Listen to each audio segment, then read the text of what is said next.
다니엘에 관한 말씀입니다. 여러분, 다니엘은 아시는 것처럼 이스라엘이 멸망할 때 바벨론의 포로로 잡혀간 사람들 중에 하나였습니다. 근데 이 바벨론의 포로로 잡혀갔을 때에 바벨론이라는 나라가 식민지들에 대한 융화 정책을 사용했거든요. 그러니까 식민지 백성들의 마음을 누그러뜨리기 위해서 융화 정책을 썼는데, 그 융화 정책의 일환으로 식민지 포로들 가운데서 유능한 인재를 발굴하여 왕궁에서 먹이고 입히면서 바벨론의 교육을 받게 하고, 그 교육을 잘 이수한 사람들을 바벨론의 일꾼으로 발탁하는 제도가 있었습니다.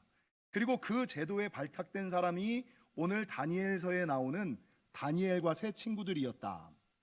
근데 여러분, 여기에 발탁되면 왕궁에서 살면서 특별 관리와 특별 대우를 받기는 받는데, 문제는 이 특별 관리와 대우가 여러분 유대인들이 가지고 있는 신앙과 부딪히는, 믿음과 부딪히는 문제들이 좀 있었다라는 것이에요. 가장 대표적인 것이 무엇이냐면, 오늘 다니엘서에 보니까 왕의 음식과 포도주라고 이야기를 하는데, 여러분, 이 식민지의 포로들 발탁된 사람들에게 왕이 가장 좋은 음식과 가장 좋은 포도주를 내려주기는 했는데, 문제는 이 음식과 이 고기와 포도주가 하나님께서 율법에서 금하고 있는 음식들, 그러니까 이방신에게 한번 바쳐졌다가 내려온, 바알 신전에 드려졌다가 내려온 음식, 그리고 하나님께서 먹지 말라고 성경에서 말씀하고 계신 부정한 음식들이었다는 거예요.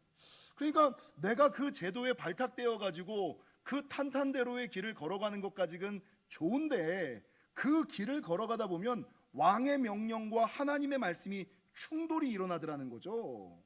왕의 명령과 하나님의 말씀이 충돌이 일어나더라는 거죠. 그래서 여러분, 이 다니엘과 세 친구는 한참을 고민하고 기도하다가 오늘 본문에 보니까 저와 여러분이 너무 잘 아시는 것처럼 뜻을 정하고, 뜻을 정한 후에 자기를 관리하는 환관장에게 나아가서 한 가지 부탁을 하죠. 여러분, 저는 이때의 이 다니엘과 세 친구들의 마음 상태가 너무나 여실히 기억이 돼요. 너무 여실히 느껴져요. 얼마나 두렵고 떨리는 마음으로 나를 관리하고 나를 섬겨주는 그 환관장인데, 이 말을 했다가 혹시나 거절당하면 어떡할까? 이 말을 했다가 혹시나 환관장에게 미움을 받으면 어떡할까? 미운 털이 박히면 어떡할까? 한참 고민하면서 두렵고 떨리는 마음으로 환관장에게 가서 자초지정을 설명하는 거예요. 얼마나 조심스럽게 했겠습니까? 환관장님, 제가 왕이 우리를 선택해주고 왕의 음식 고기와 포도주를 주는 것이 너무나 고맙고 감사한데, 한 가지 문제가 있습니다. 제가 이거를 말씀드려도 되는지 모르지만 그래도 혹시나 해서 한번 말씀드려 봅니다. 환관장님, 제가 믿는 종교에서는 하나님께서 먹지 말라고 하는 음식이 있습니다. 근데 왕께서 우리를 위해서 내려주신 그 음식이 하나님이 말씀하신 음식과 부딪힙니다. 이거 우리가 안 먹으면 안 될까요? 여러분, 이 얘기를 들은 환관장에게 하나님께서 은혜를 주셔가지고 이 다니엘과 세 친구들의 형편을 이해하게끔 만드셨어요. 마음 상하게 만들지 않으셨어요. 그런데 문제는 이 다니엘과 세 친구의 청을 들었던 환관장에게도, 여러분, 만일 이 다니엘과 세 친구의 청을 들어줘서 이들에게 왕의 진미를 먹이지 않으면 어떻게 돼요? 만일 이들이 잘못되거나 혈색이 안 좋아지거나 건강이 나빠지면 자기가 그 부탁을 들어줌으로 말미암아 자기가 왕의 명령을 어긴 게 되는 거예요. 내가 왕의 명령을 어긴 것은, 그들의 부탁을 들어주다가 왕의 명령을 어기면 그들이 문제되는 것이 아니라 누가 문제가 돼요? 내 목이 날아가는 거예요. 여기서 말하는 목이 날아간다는 것은 직분을 빼앗기는 것뿐만 아니라 생명이 날아가는 문제. 그러니까 환관장이 그 다니엘과 세 친구의 얘기를 들으면서, 야, 내가 네 부탁을 이해는 하겠고 들어주고는 싶은데, 문제는 내가 니네 부탁을 들어주다가 자칫 왕의 명령을 어기게 되면 내 목이 날아가. 그래서 이거 들어줄 수가 없어. 환관장이 이렇게 거절을 하는 거예요. 근데 오늘 본문에 보니까 다니엘과 세 친구가 이 환관장의 정중한 거절이 있었음에도 불구하고 오늘 본문에, 그러면 뭐 어쩔 수가 없지요. 괜히 제가 말씀드렸어요. 죄송해요. 그냥 없는 걸로 해주세요. 이렇게 하지 않았어요.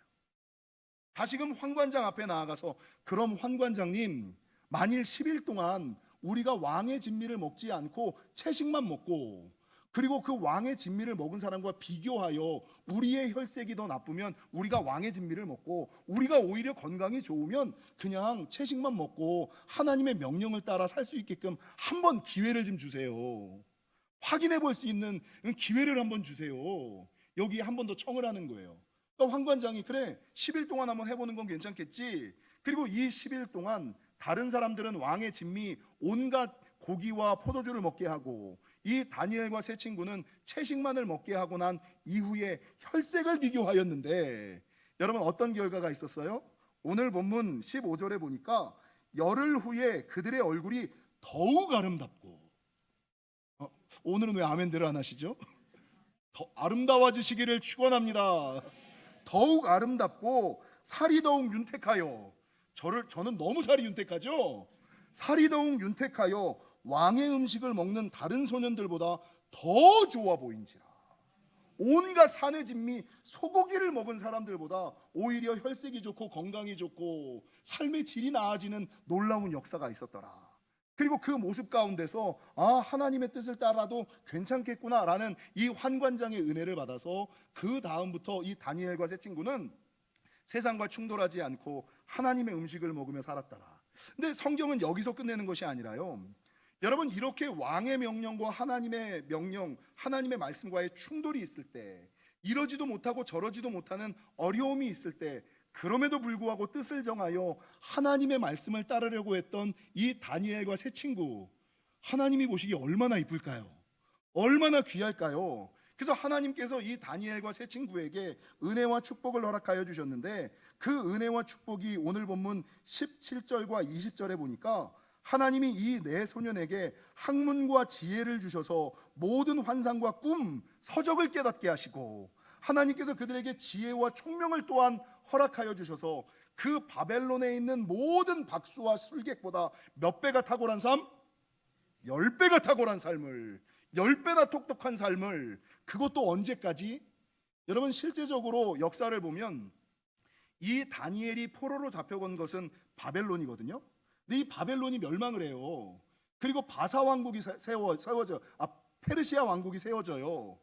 나라가 바뀌고 이 다니엘이 3명의 왕이 바뀜에도 불구하고, 보통 나라가 바뀌고 왕이 바뀌면 내가 가지고 있었던 모든 힘, 정권 이걸 내려놓아야 되거든요. 나라가 바뀌고 왕이 3번 바뀌었음에도 불구하고 이 다니엘은 그 나라에서 국무총리의 삶을, 지도자의 삶을, 안전한 삶을, 형통한 삶을 몇 년 사는지 아세요? 70년 가까이. 그러니까 이 다니엘의 은혜라는 것은 무엇이냐? 위기 가운데 하나님을 선택하여 남들보다 더 예전에 제가 작년 재작년에 드렸던, 미리 하나님께서 우리 영지 공동체에게 약속하셨던 말씀이 있어요. 그게 뭐냐면, 이 위기의 시대에 하나님께서 고센의 은혜와 유월절의 축복을 주시고, 물가에 심겨진 나무의 은혜와 물된 동산의 축복, 물이 끊어지지 않는 역사, 요게 요번 올해 표 아니에요. 근데 올해 표를 하려다가 제가 내년으로 미뤄둔 표가 하나 있어요. 그게 뭐냐면, 이 위기의 시대에 하나님께서 기뻐하시고 하나님이 이뻐하셔서 이 다니엘과 세 친구에게 부으셨던 것처럼 다니엘에게 부으셨던 다니엘의 은혜와 축복, 그게 뭐냐? 이 위기의 시대에 오히려 잘 되고 도리어 잘 되고 끝까지 잘 되는 축복. 여러분, 오히려 잘 되는 은혜와 도리어 잘 되는 축복과 끝까지 잘 되는 역사의 그 가장 대표적인 사람이 누구예요? 오늘 본문의 다니엘. 오늘 본문의 다니엘, 이 사람이었다라는 것이죠. 여러분, 이 다니엘 1장을 통하여 성경이 우리에게 말씀하시는 바가 무엇일까? 말씀을 묵상하다가 한 3가지 정도를 발견했어요. 첫 번째는요, 어떠한 상황과 환경 속에서도 믿음과 신앙을 지키고 말씀을 따라야지 된다는 겁니다.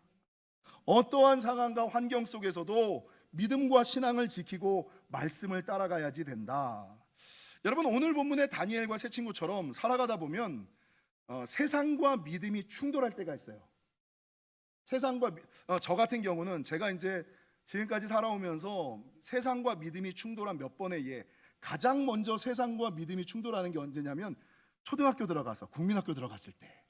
여러분, 예전에 제가 학교를 들어갔을 때는 그 당시에 그 애국가를 1절에서부터 4절까지 쓰는 그런 시험이 있었어요. 여러분 있으셨죠?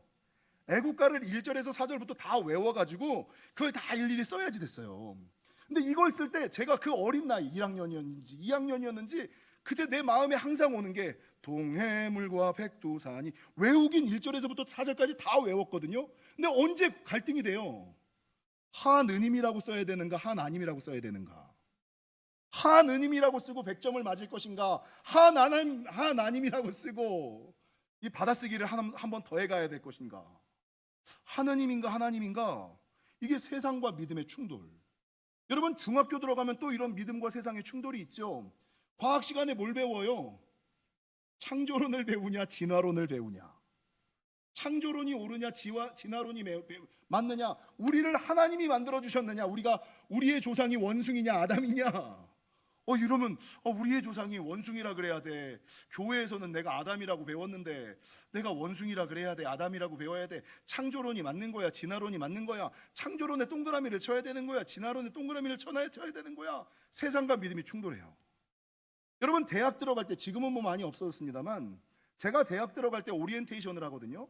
오리엔테이션에 들어가면 선배들이, 교수들이 그 사람이 술을 먹든 먹지 않든, 술 알레르기가 있든 술 알레르기가 없든 무조건 사발에다가 술을 주면 그걸 원샷을 해야 됐어요. 직장에 들어가서도 마찬가지였어요. 첫 직장에 딱 들어가는데 과장님이 야 파도, 그러면 모든 분위기가 파도 타는 분위기야.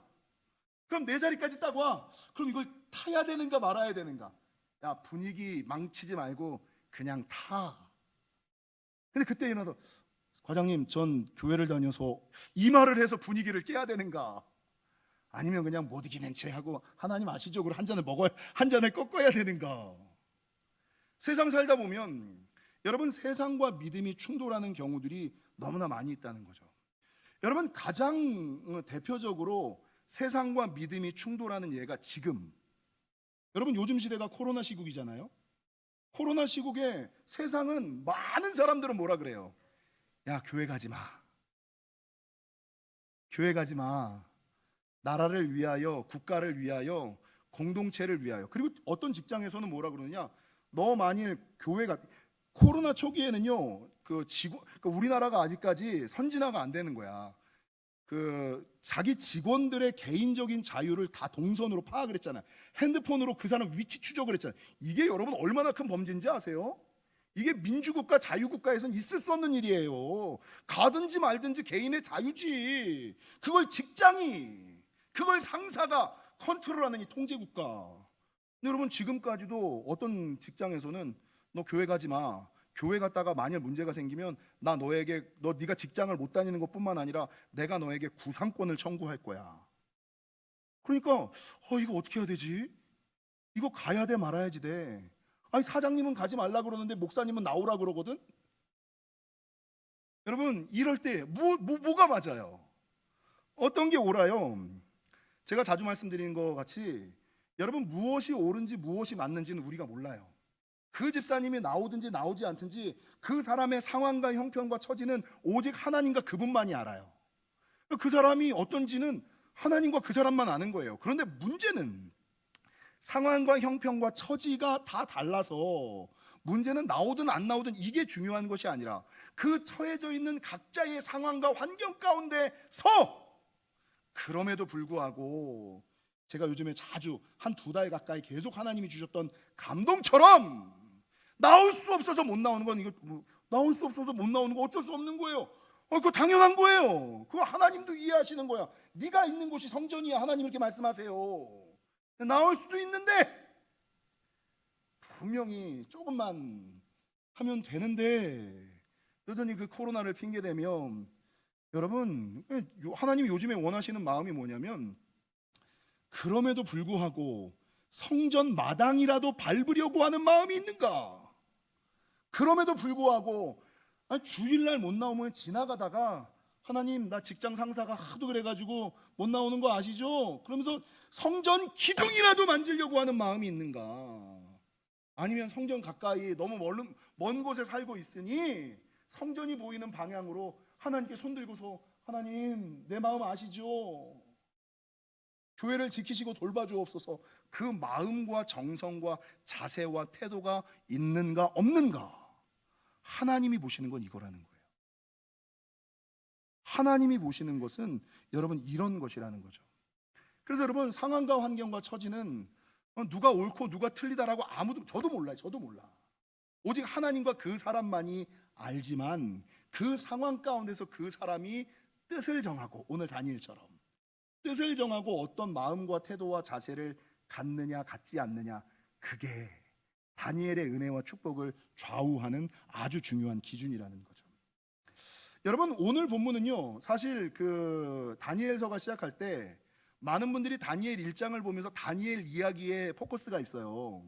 근데 사람들이 말씀에 간과하는 것이 한 가지가 있는데, 여러분 다니엘 1장은 다니엘이라는 이름으로 시작하지가 않아요. 오늘 보면 다니엘 1장을 보세요. 누구 이름이 먼저 나와요? 유다 왕 여호야김이 먼저 나오잖아요. 그래서 다니엘 1장을, 성경을 좀 아는 사람은 다니엘 1장이 다니엘 이야기가 아니라 유다 왕 여호야김과 다니엘을 비교해 놓은 이야기구나, 이걸 알아요.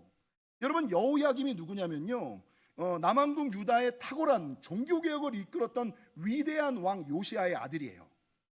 요시야는 그렇게 말씀대로 하나님의 법을 따라 살았는데, 문제는 그 아들 레미가 이놈이 좀 떨어지는 이놈이 좀, 그래서 여러분 이 요시야의 아들, 위대한 왕, 위대한 아버지를 뒀던 여호야김이 왕이 되고 나서는 하나님의 말씀을 쫓아 신앙을 따라 믿음을 따라 살아가지 않고 누구를 의지하냐면 애굽과 바벨론을 의지해요.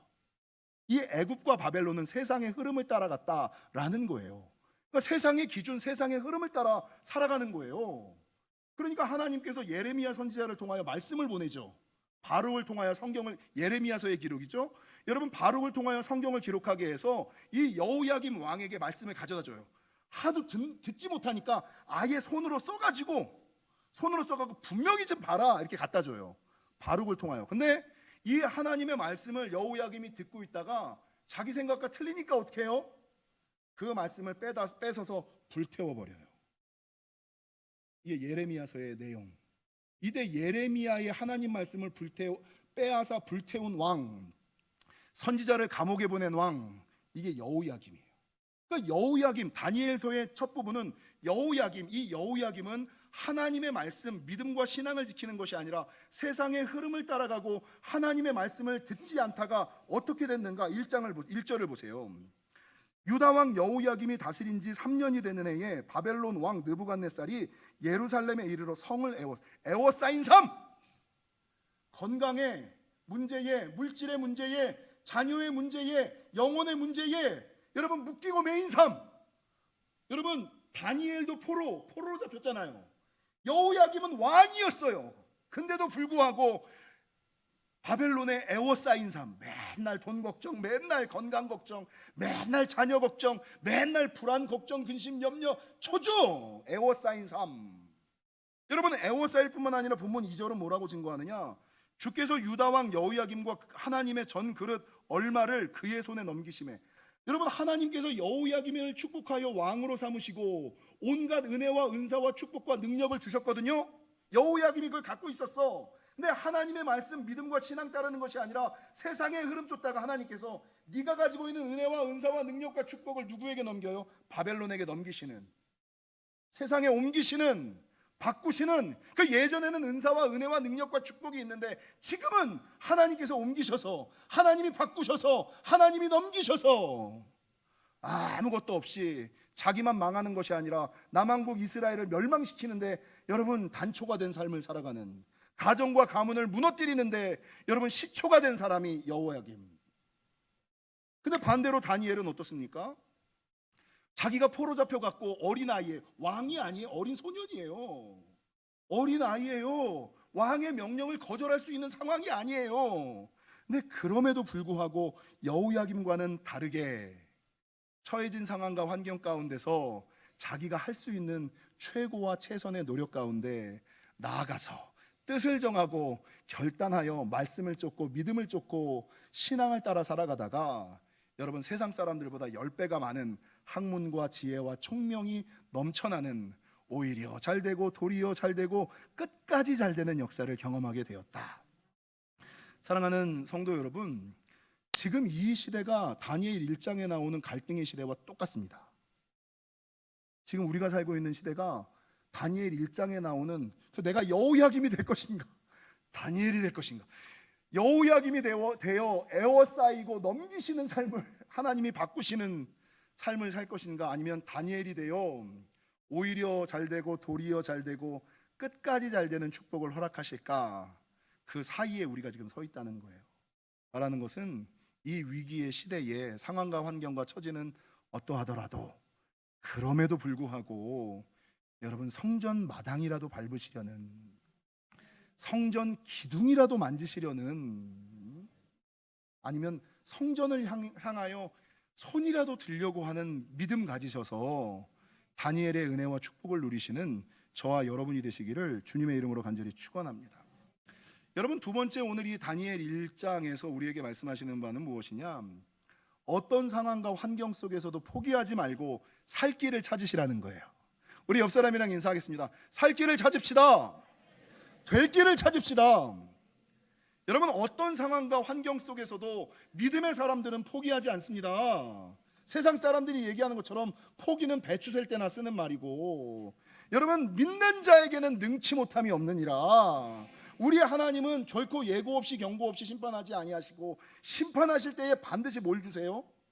피할 길을. 심판한 후에도 회복을 약속하시는 하나님.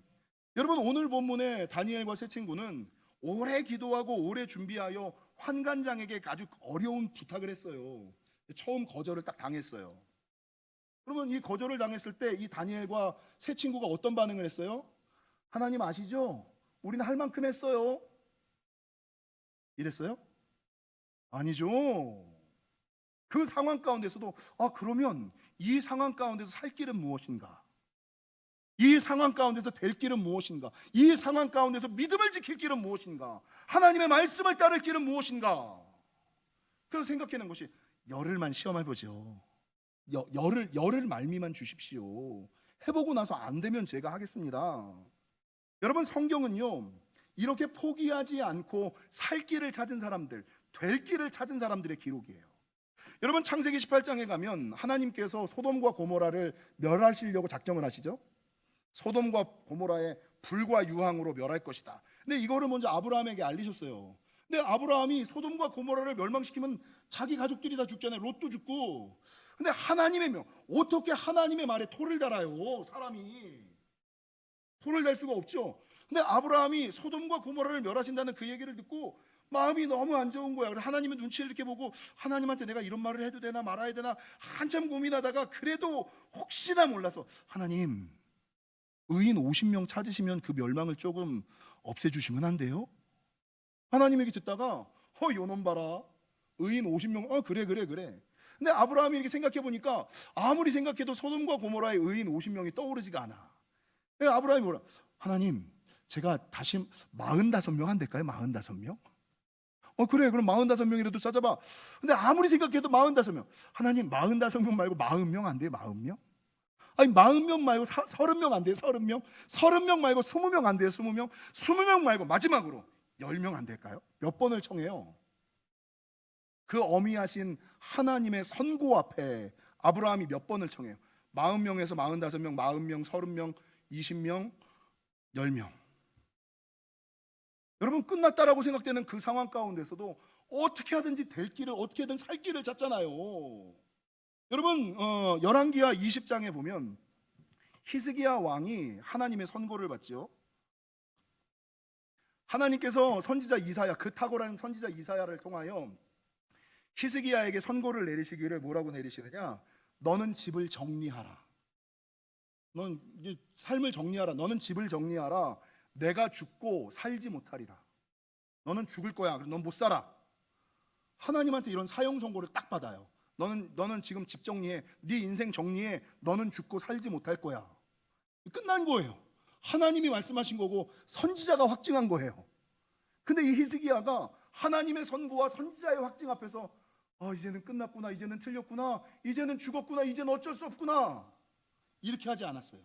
열왕기하 20장 2절에 보니까 이 히스기야는 하나님의 선고와 선지자의 확증이 있었음에도 불구하고 히스기야가 낯을 벽으로 향하여 여호와께 뭐 했어요?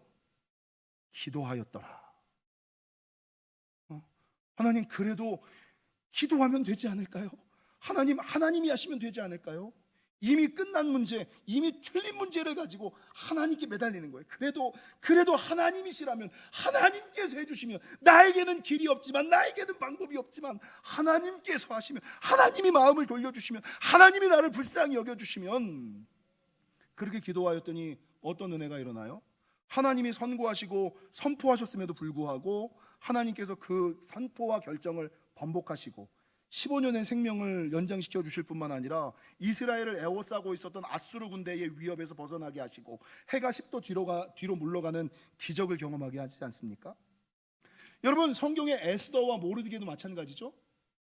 아각 사람 하만, 아말렉 사람 하만이 유대인들을 죽이려고 왕의 인장이 찍힌 조서를 가지고 그날이 되면 이스라엘을 전부 다 약탈하고 죽이려고 그래. 왕의 인장이 찍힌 거예요.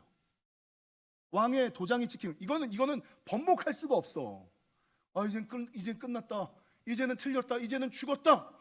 여러분, 에스더와 모르드게가 주저앉던가요? 모르드게는 왕 앞에, 왕이 지나다닐지 모르는 그 통로 앞에 가서 매일같이 부르짖으며 기도하고, 에스더는 뭐합니까? 3일 밤낮을 금식하고 중보하며 기도하고. 여러분, 이미 끝난 문제, 이미 틀린 문제를 가지고 왕 앞에 어떤 마음을 가지고 나아가요? 죽으면 죽으리이다, 그 마음을 가지고 나아가잖아요. 그래서 어떻게 됩니까? 여러분, 죽음의 날이 원수 갚는 날로 바뀌는 역전의 은혜를 에스더와 모르드게가 체험하지 않습니까? 사랑하는 성도 여러분, 인생 살다 보면 이제는 끝난 것 같이, 목사님 어쩔 수 없었어요. 여러분, 어쩔 수 없는 상황은 없어요. 믿음의 사람들에게 능치 못함은 없어요. 살 길을 찾으면, 될 길을 찾으면, 하나님께서 하시면 그 상황 가운데서도 될 사람은 돼요. 살 사람은 살아요. 결코 죽지 않습니다. 결코 망하지 않습니다. 마태복음 7장, 구하라 그리하면 너희에게 주실 것이요, 찾으라 그리하면 찾아낼 것이요, 문을 두드리라 그리하면 너희에게 열릴 것이니 구하는 이마다 받을 것이요, 찾는 이는 찾아낼 것이요, 두드리는 이에게는 열릴 것이니라 라는 말씀을 기억하시고, 여러분, 어떤 상황 가운데서도 어쩔 수 없었다 라고 핑계하지 마시고, 포기하지 마시고 하나님께 나아가 살 길을 찾으시는, 살 길을 발견하시는 저와 여러분이 되시기를 주님의 이름으로 간절히 축원합니다. 마지막 세 번째, 오늘 본문을 통하여 성경이 우리에게 말씀하시는 바는, 여러분, 오히려 잘 되는 은혜, 도리어 잘 되는 축복, 끝까지 잘 되는 역사가 믿음의 사람들에게는 있다는 거예요. 믿으십니까? 여러분, 이 코로나 시기에도 될 사람은 됩니다. 살 사람은 삽니다. 오히려 이 코로나 기간이 더욱 여러분, 제가 지난주에 박사학위 논문 계획서가 통과됐어요. 11년 동안 못하던 거를 이 코로나 중에 그냥 노는이 앉아서 책이나 읽고 글이나 논문이나 써야겠다. 그리고 코로나 중에 그냥 논문이나 한번 써볼까? 하나님의 은혜로 10년 전에는 그렇게 안 써지던 논문을 앉아서 책 읽고 논문 이렇게 썼어요. 근데 지난주에 심사 받았어요. 패스됐어요. 그 논문 계획서를 보고, 논문을 보고 교수들이 목사님 하반기에 박사 받으시겠는데요 그러더라고요. 여러분, 제가 이제 내년 2월엔 박사 될지도 몰라요. 기도 많이 해주세요. 여러분, 이 위기의 순간에도 남들은 죽겠다고, 남들은 힘들다고, 남들은 어렵다고 그래도 될 사람은 됩니다. 이 시기를 선용할 사람들은 선용하고요, 활용할 사람들은 활용합니다. 오히려 이 코로나 때문에 더 잘 되는 우리 교회 성도들이 많아요. 오히려 하나님의 살아계심을 간증하는 성도들이 더 많아요. 이 코로나 때문에 죽겠다 하는 사람이 아니라, 이 코로나 때문에 지키시는 하나님의 은혜, 돌보시는 하나님의 역사, 부으시는 하나님의 은총이 너무나 놀라워라고 고백하는 사람들이 많다고요. 여러분, 오늘 다니엘과 세 친구는 세상을 따라가지 않고 뜻을 정하여 살 길을 찾았을 때 하나님께서 그 신앙과 믿음을 귀하게 보시고 학문과 지혜와 총명을 다른 이들보다 10배나 탁월한 삶을, 그것도 70년이나 지속되는 은혜를 허락해 주셨어요. 민수기에 보면은요, 이스라엘 백성들이 가나안에 들어가기 바로 전에 이스라엘 백성들이 강성하여져서 무서워지니까 모압 왕 발락이 저 이스라엘 민족을 어떻게 이길 수 있을까를 고민하다가 선지자 발람에게 이스라엘을 저주해달라고 얘기를 해요. 그러니까 이스라엘을 싸워서는 이길 수 있는, 그러니까 힘으로는 이길 수 있는 상황이 아닌 거예요. 그러니까 선지자 발람에게 돈과 권력과 명예를 줘서 이스라엘을 좀 저주해 줘라.